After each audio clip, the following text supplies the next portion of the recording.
Hello, my name's Evan, and welcome to EnglishZeal.com.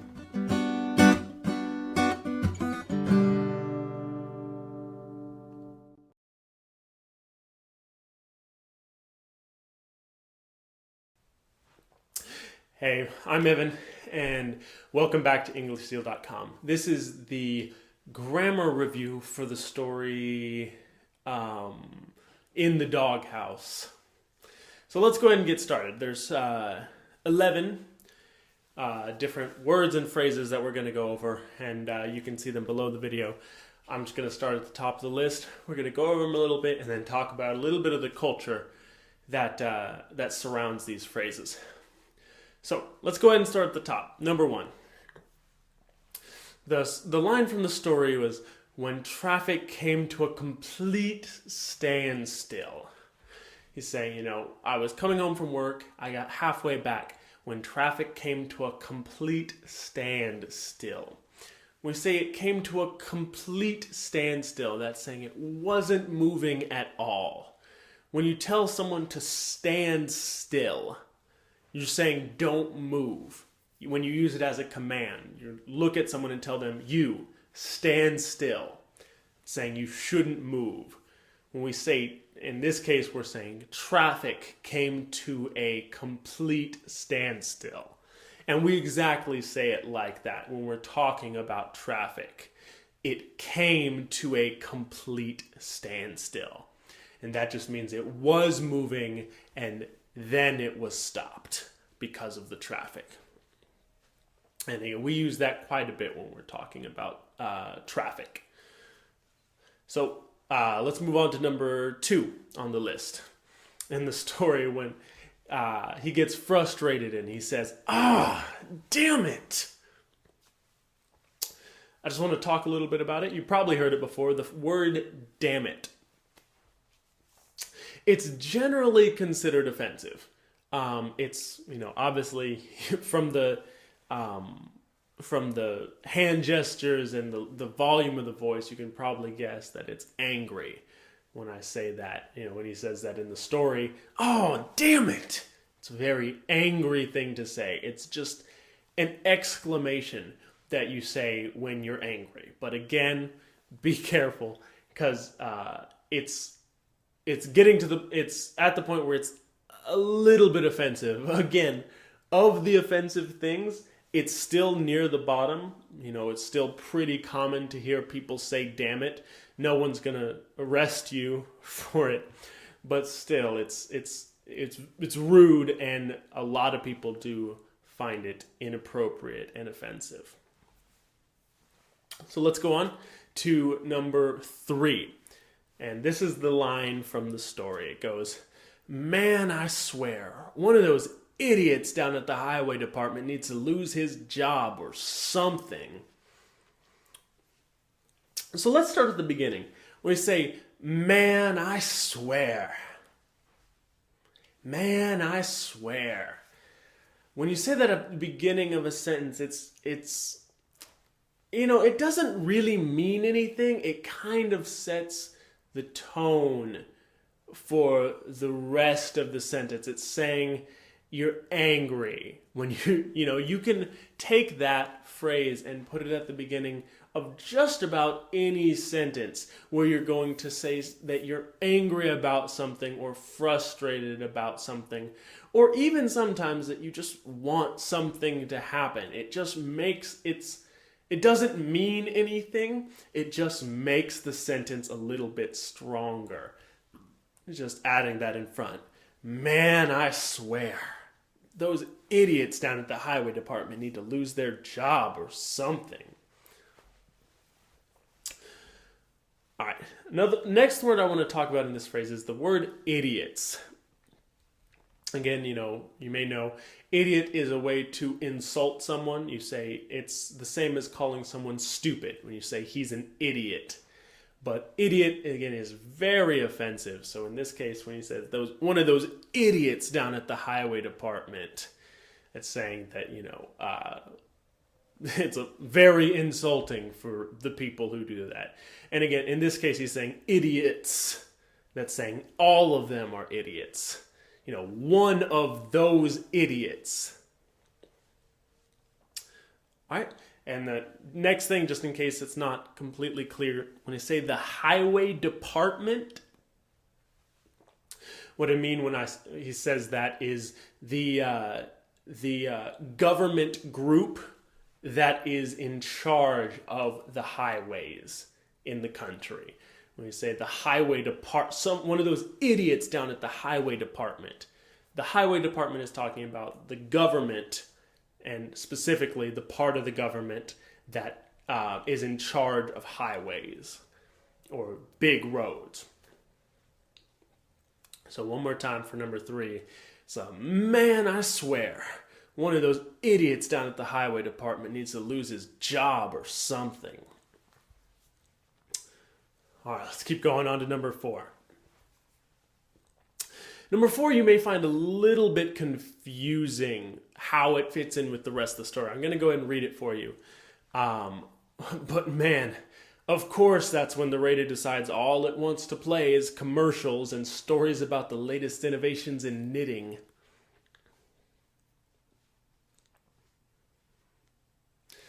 Now, this line doesn't add anything to the story. It really doesn't. It just adds a little bit of interest. It's just a little comment from the person saying the story. It's just saying, the radio wasn't playing anything interesting, so I was bored. He was sitting in his car in traffic, going slow, and he wanted to listen to the radio to entertain himself. But there wasn't anything on the radio, just commercials and stories about the latest innovations in knitting. And with that last one, the way he says it, it's exactly, in the speaker's mind, that's something that's very uninteresting. The latest innovations in knitting, or stories about the latest innovations in knitting. When I say it like that, all the radio wanted to play is commercials and stories about the latest innovations in knitting. That's saying I can't think of anything more boring than these things. The speaker is saying stories about the latest innovations in knitting are as boring to me as commercials. So it's just giving 2 examples. And again, it doesn't necessarily mean that they were actually playing stories about the latest innovations in knitting.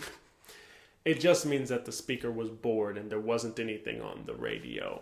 It can just be a commentary, just saying something that I think is boring because I think stories about the latest innovations in knitting is boring. Or whoever, the person saying the story was giving that commentary. So you can completely ignore that sentence because it really doesn't add anything to the story. It just adds a little bit of character or tells you a little bit about the personality of the person telling the story. All right, so let's keep going on to number 5. We say the traffic was stop and go the whole way. It was stop and go the whole way. When we say the traffic was stop and go, we're saying not only was it moving slow, but it was moving so slow that it would come to a complete stop. I would have to stop my car, and then it would speed up a little bit, and then stop again. So when we talk about stop and go traffic, it's exactly stop, go, saying you can't just pick a speed and keep going that. If the traffic was slow and you could pick a speed, it's not that bad. It's really annoying though when you have to keep stopping and going and stopping and going. Especially if you don't have a car with an automatic transmission and you have to be shifting the gears every time, which I do. And it is not fun in stop and go traffic. Okay, on to number 6.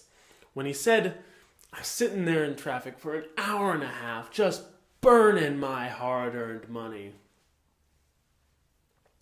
We use that expression to say that you're spending money that's not your fault, or that you don't think you should have to spend. when I say I'm just sitting there burning my hard-earned money.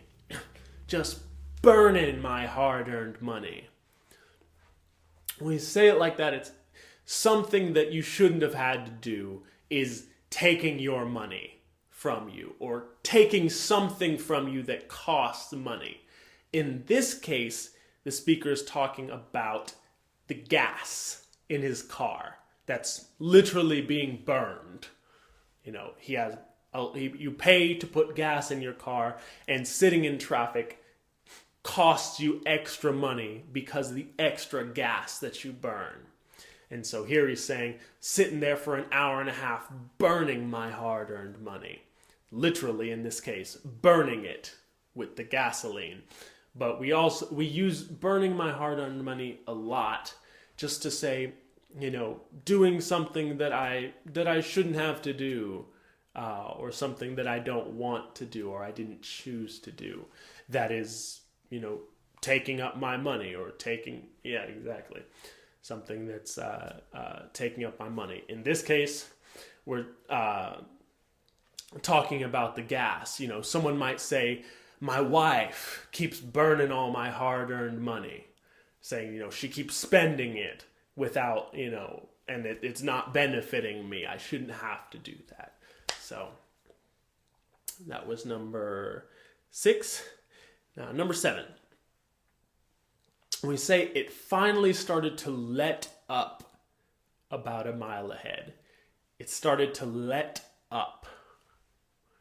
We say it in this sense, it finally started to let up a mile ahead, or about a mile ahead. We're saying that the traffic got better or cleared. There was no traffic anymore. When you say something lets up, you're saying pressure goes away. We use it anytime something is under pressure and then becomes not under pressure. You know, you hear it a lot when talking about sports. You say the other team wouldn't let up. In other words, they were really playing hard, or they were really beating them hard. And you say, let up. Or you say, my boss was yelling at me and he wouldn't let up. That's saying he kept doing it. He wouldn't stop. He wouldn't go away. He wouldn't let up. It's exactly. Relieve the pressure, or take the pressure away, or make clear. In this case, when we're talking about traffic, it started to let up. It's saying the traffic started to get better. It wasn't as bad about a mile ahead. All right. And number 8. And here we go. I'm just going to read number 8 for you.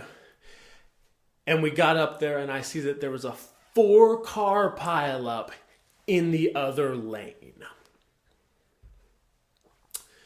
So in this case, when we say a 4-car pileup, or any number of cars with pileup at the end, we're talking about the number of cars that were involved in the wreck, and specifically in one wreck.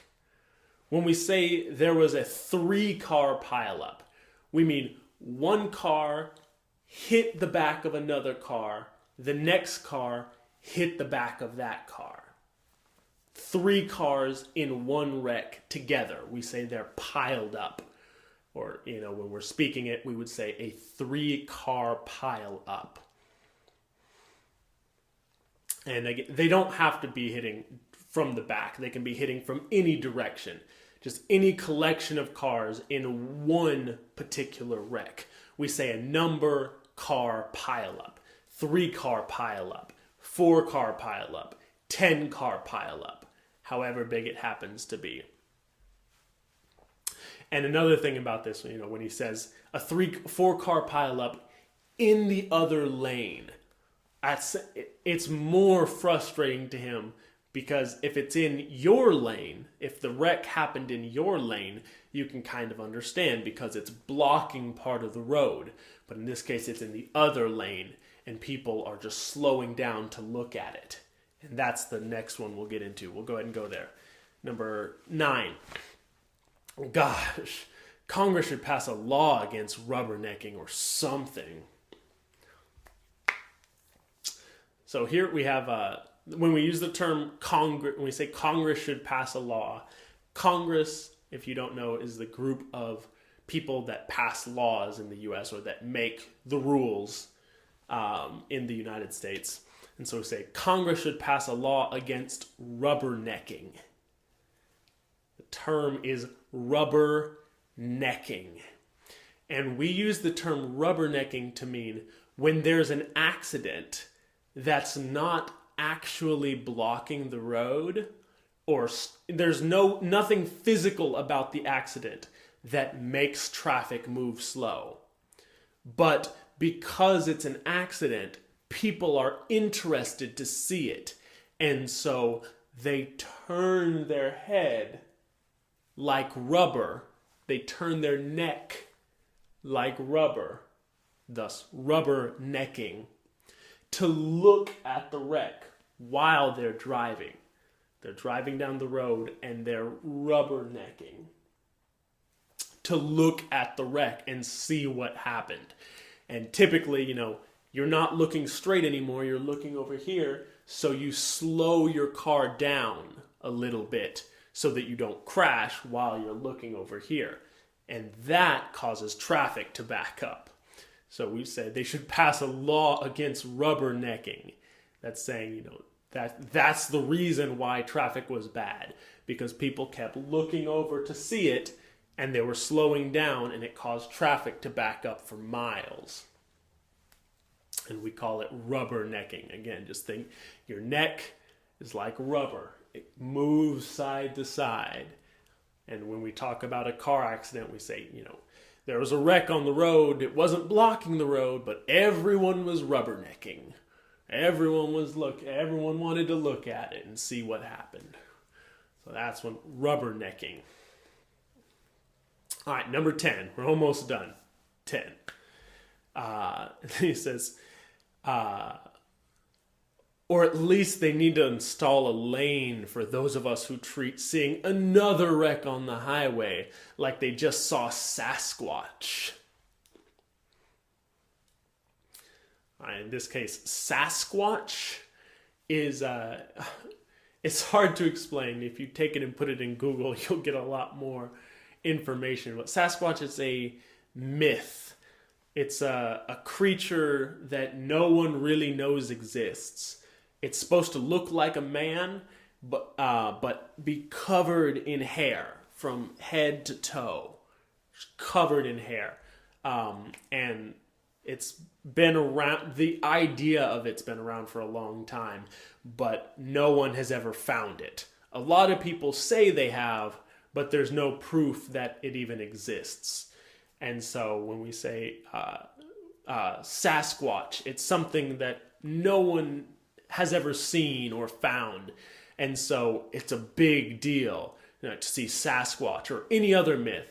A unicorn or a griffin or a witch or a wizard, anything that most people think doesn't exist, but some people do.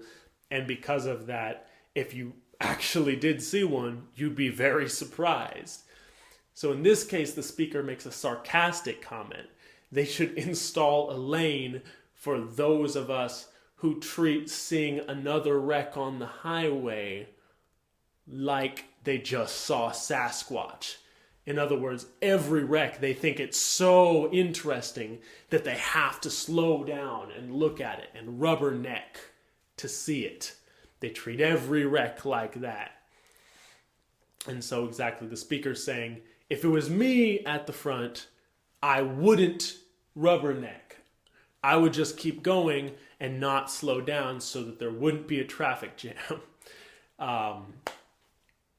Which I'm not sure if I would. I always like to look at the wreck.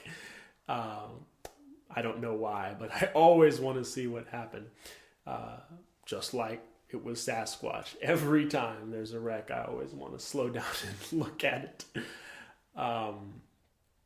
But yeah, that's what he means by that. They treat seeing another wreck like they just saw Sasquatch. In other words, They're so interested in it, even though it's so common. They treat it like it's rare, like it's something special that they haven't seen before. All right, and on to the last one, number 11. When he says, so, now I'm in the doghouse too. It's not the first time my job has put me there. Now, this is a common phrase used by men to say that their wife is mad at them. You say, my wife put me in the doghouse. Now, if you don't know what a doghouse is, some people who keep their dogs outside most of the time will build a small structure that looks like a house. A lot of times they make them look like a house. It's just a small box with a hole in the front. But some people make them really fancy and nice to look like a house. And it's usually outside in someone's backyard behind their house.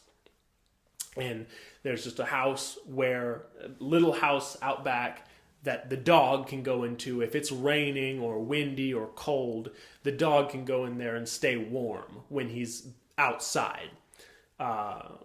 Some people have it. It's not very common anymore, but some people still have dog houses. And so when you say, she put me in the dog house, it's talking about that.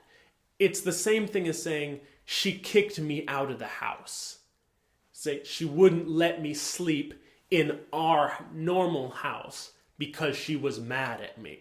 You say, she put me in the dog house. And so in this sense, we say, so now I'm in the dog house again. So when you say, I'm in the dog house, especially I was talking about my wife before, he was talking about his wife before, and then he says, yes, I missed the special dinner, so now I'm in the dog house. As a man, when you say, I'm in the dog house, that means my wife or my girlfriend or whoever I'm with is angry at me, and we're not talking. Really, we're not on good terms. So you say, I'm in the doghouse, or I got put in the doghouse. Either way, this means she's mad at me. My woman is mad at me. So we'll do that again, number 11 again. So now I'm in the doghouse again too. It's not the first time my job has put me there. All right, again, you see with the second part of the sentence, we keep the metaphor, the saying going with, it's not the first time my job has put me there or put me in the doghouse, saying that I've been in trouble with my wife a lot of times because of my job. So now I'm in the doghouse again too, and it's not the first time my job has put me in the doghouse. I'll say it one more time without the idiom. So now my wife's mad at me too. It's not the first time my job has made my wife mad at me. Means the same thing, but colloquially we use the doghouse. It's just an expression that we use quite frequently. And so that's the word review. What did you think about the story? What about the tone that was being set during the story? It was pretty angry, really. The speaker was very upset about this situation, especially near the end, because he got in trouble with his wife for something he feels he doesn't have control over. Even though he did, he could have left work on time, maybe, or not. But he's very angry at the situation, and he blames it on the traffic, as people do a lot. A lot of people get angry in traffic. I get angry in traffic a lot. It's something I'm trying to work on. But exactly, the speaker, he had a rough day at work. He had to work late. Then he got in traffic. He was bored. Then he got home, and his wife was mad at him. And now everything's screwed up. He's very angry, very frustrated at the situation, and he's looking for something to blame. So And that's all I got. So this was the grammar review for the story In the Doghouse. This is story number 2 here at EnglishZeal.com.